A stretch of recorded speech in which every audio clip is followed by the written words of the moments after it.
တထေးလေးနေမကောင်းလို့သူမကစေတနာနဲ့ပြုစုခဲ့ပါတယ်အဲ့ဒီနောက်တထေးရဲ့ရီစာဟောင်းကရုတ်တရက်အိမ်ကိုရောက်လာခဲ့ပါတယ်တာလီတယောက်သူမရှိမှရက်နေတဲ့ဆာရာကိုတွေ့တော့ခဏလောက်အံ့ဝမင်တက်သွားပေမဲ့ဒေါသတော့မထွက်ခဲ့ပါဘူးတကားကိုပိတ်ပြီးအိမ်ထဲကိုပြန်ဝင်သွားခဲ့ပါတယ်ဒါပေမဲ့မျက်ရည်တွေကတော့ထိမ့်မရပဲကျဆင်းလာခဲ့ပါတယ်သူမရဲ့ရင်ထဲကနာကျင်မှုကိုဘသူကများနားလည်ပေးနိုင်မှလဲတိတ်မကြခင်မှာပဲတာလီကအိမ်ကနေထွက်သွားခဲ့ပြီးအိမ်တော်ထင်းကိုအောက်ထက်ကသူမရဲ့ယောက်ျားချက်ကိုခေါ်ပေးဖို့ပြဟောလိုက်ပါတယ်ဂျက်ကအောက်ထက်ကိုရောက်လာပြီးဆာရာကိုတွေ့တဲ့အခါအရန်ကိုအံ့ဩသွားပြီးသူတို့နှစ်ယောက်ဟာကိုယ့်အိမ်မှာကိုရှိနေတယ်လို့ထင်မှတ်သွားတဲ့အထိတင်းကျပ်စွာဖတ်ထားလိုက်ကြပါတယ်ဒီမြင်ကွင်းကိုကြည့်ပြီးအိမ်တော်ထင်းတော်အံ့ဩသွားပြီးလက်ထဲကလင်မန်းပြုတ်ကြကလက်ဖက်ရည်ခွက်တွေကွဲသွားပါတယ်အိမ်တော်ထင်းလည်းသတိပြန်ဝင်လာပြီးတောင်းပန်ကကမန်းကရန်တန်ရှင်းရေးလုပ်ပါတော့တယ်ဆာရာဒီအိမ်ကိုရောက်လာတဲ့အကြောင်းရင်းကတော့သူမကဂျက်ရဲ့ကျမ်းမာရေးကိုစိုးရိမ်လို့ပါဂျက်ကအလုံနာထားတယ်ဆိုတာကိုသိလို့အခြေအနေဘလို့ရှိလဲဆိုတာကိုလာကြည့်တာပါဒါပေမဲ့အိမ်တော်ထင်းကတော့ဒီမိမကိုလုံးဝမကြိုက်ပါဘူးအဲ့ဒီညကဂျက်ကအခန်းထဲမှာတညလုံးတာလီကိုစောင့်နေခဲ့ပါတယ်သူကအပြစ်ရှိတယ်လို့ခံစားနေရပြီးတာလီစီကိုဖုန်းခေါ်ပေမဲ့ဘလို့မှခေါ်လို့မရပါဘူးသူကအိမ်တော်ထင်းကိုတာလီပဲသွားလဲလို့မေးပေမဲ့အိမ်တော်ထင်းကတော့မသိဘူးလို့ပဲဖြေပါတယ်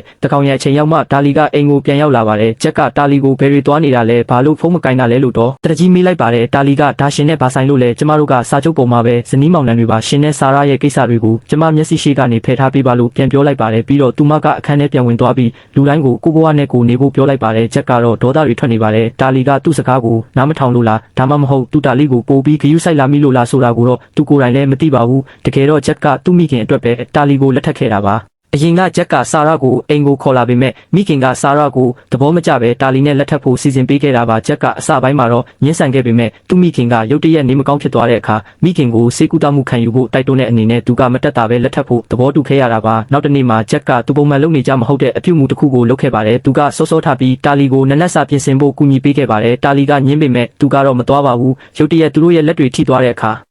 သူတို့နှစ်ယောက်တယောက်ကိုတယောက်ကြည့်မိသွားကြပါတယ်တာလီရဲ့ဒေါသတွေလည်းပြေသွားပြီးသူမလှုပ်ထားတဲ့ပန်ကိတ်တွေကိုဂျက်ကိုကျွေးခဲ့ပါတယ်သူတို့နှစ်ယောက်ကကြည့်ရတာချစ်စရာကောင်းတဲ့ဇနီးမောင်နှံလေးတွေနဲ့တူနေပါတယ်တာလီကိုပြန်ပြီးချစ်ခင်မှုပြတဲ့အနေနဲ့ဂျက်ကသူမကိုစူပါမားကတ်ကိုခေါ်သွားပြီးပစ္စည်းတွေအများကြီးဝယ်ပေးခဲ့ပါတယ်တာလီကနောက်ထပ်ဝယ်ချင်သေးပေမဲ့ဂျက်ကတော့သူမကိုတားလိုက်ပါတယ်သူမကဈေးဝယ်ထွက်ပြီးဆိုရင်ကိုမထိန်နိုင်တော့တာကိုသူသိလို့ပါဒီတခါတော့သူတို့နှစ်ယောက်ပျော်ပျော်ရွှင်ရွှင်နဲ့အဆင်ပြေသွားကြပါတယ်နောက်တနေ့မှာတော့တာလီကအပြင်သွားဖို့ပြင်ဆင်နေချိန်မှာဂျက်ကမိသားစုတွေ့ဆုံပွဲရှိတယ်လို့ပြောလိုက်ပါတယ်ဒါပေမဲ့တာလီကပစ္စည်းပေးသွင်းသူနဲ့တွေ့ဖို့ချိန်ထားပြီးသားဖြစ်လို့လုံးဝပြက်ကွက်လို့မရပါဘူးလို့ပြောပါတယ်ဒါကိုဂျက်ကမမျှော်လင့်ပဲဘာသာရေးကိစ္စကိုအကြောင်းပြပြီးအစ္စလမ်ဘာသာမှာအမျိုးသမီးတစ်ယောက်အပြင်ထွက်မယ်ဆိုရင်ခင်မွန်းတီရဲ့ခွင့်ပြုချက်ကိုအရင်ရယူရမယ်လို့ပြောလိုက်ပါတယ်တာလီကသူ့ကိုလုံးဝဘီယူမဆိုင်ပဲသူမတငယ်ချင်းနဲ့အတူကားမောင်းပြီးထွက်သွားခဲ့ပါတယ်ဒါပေမဲ့မမျှော်လင့်ပဲလမ်းတစ်ဝက်မှာတင်ကားကပြတ်သွားပါတယ်တာယာပေါက်သွားရုံသာမကကားရှိခန်းကနေပါမိခိုးတွေထွက်လာပါတယ်တာလီကကြောက်လန့်ပြီးတငယ်ချင်းတော်မှာပုံနေရင်းကနေငါယောက်ျားရဲ့ခွင့်ပြုချက်ကိုယူခဲ့တင်တာလို့ရေရွတ်နေမိပါတယ်တစ်ချိန်တည်းမှာပဲမိသားစုတွေ့ဆုံပွဲကိုတယောက်တည်းသွားရတဲ့ချက်ကတော့အားလုံးကသူ့ဇနီးပြန်မလဲလို့ဝိုင်းမေးကြမှာကိုစိုးရိမ်နေပါတယ်